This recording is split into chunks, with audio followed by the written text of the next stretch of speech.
అందరికీ నమస్కారం. విద్య నేర్పిన గురుదేవుల పాద పద్మములకు శిరస్సు వంచి నమస్కరిస్తూ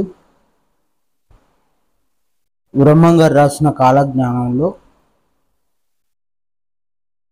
ఒక వాక్యాన్ని పరిశీలన చేద్దాము. సాంద్ర సింధు వేదానికి ఆనందాశ్రయులు కర్త కావలెను. సాంద్ర సింధు వేదానికి అంటే బ్రహ్మ విద్యా శాస్త్రానికి ఆనందాశ్రయులు కర్త కావలెను. ఇది అందరికీ తెలిసిన మాటే, అందరికీ తెలుసు. త్రైత సిద్ధాంత ఆదికర్త శ్రీ శ్రీ శ్రీ ప్రబోధానంద యోగీశ్వరుల వారు, ఆనంద గురువే అందరికీ గురువు. ఆయన సాంద్ర సింధు వేదానికి కర్త. సాంద్ర సింధు వేదం అనే పేరుతో కూడా ఇప్పుడు మనము జ్ఞానం మాట్లాడుతున్నాము. 6వ శాస్త్రము బ్రహ్మ విద్యా శాస్త్రానికి సాంద్ర సింధు వేదం అనే పేరు కూడా అమలులో ఉంది. ఇది పరిచయము, గురువే స్వయంగా చెప్పిన మాట. తరువాత మాట, చతుర్దశ భువనాలకు కర్త అయిన శ్రీరామ ధర్మజులు రావలెను. పైన కర్త కావలెను ఆనందాశ్రయులను రాసి కింద వాక్యము చతుర్దశ భువనాలకు కర్త అయిన శ్రీరామ ధర్మజులు రావలెను. ఇక్కడ కావలెను రావలెను అన్నారు.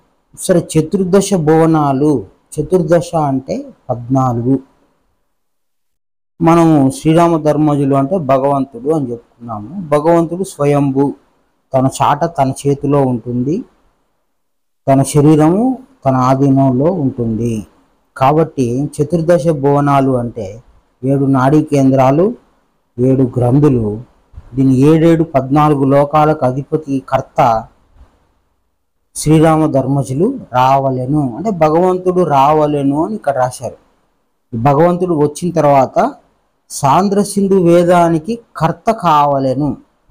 ఈ 2 ముడిపెట్టబడిన జ్ఞానము. ముందు ఆయన వస్తే, ఎవరు?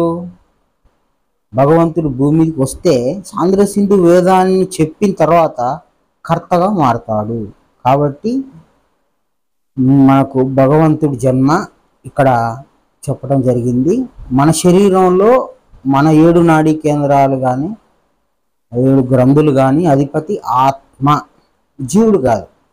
కానీ ఇక్కడ చతుర్దశ భువనాలకు కర్త అంటే ఇది భగవంతుని శరీరానికి సంబంధించిందే కానీ జీవుడు అంటే కర్మ అనుభవించే జీవుడికి చెప్పింది కాదు. కనుక చతుర్దశ భువనాలకు కర్త అయిన భగవంతుడు శ్రీరామ ధర్మజులు ధర్మాన్ని బోధించి జీవుణ్ణి లేకుండా మోక్షం ఇచ్చే జ్ఞానాన్ని చెప్పే విధానంలో వచ్చే దాన్ని శ్రీరామ ధర్మజులు అంటారు. ఆయన వస్తే కానీ జీవుడికి మోక్షదారి తెలియదు. కాబట్టి మనందరం జీవులము. ఆనంద గురువే గురువు. ఆనంద గురువు వచ్చి 100 గ్రంథాల రూపంలో జ్ఞానం చెప్పాడు. సాంద్ర సింధు వేదానికి కర్త ఈరోజు ఆనంద గురువు అని తేలిపోయింది.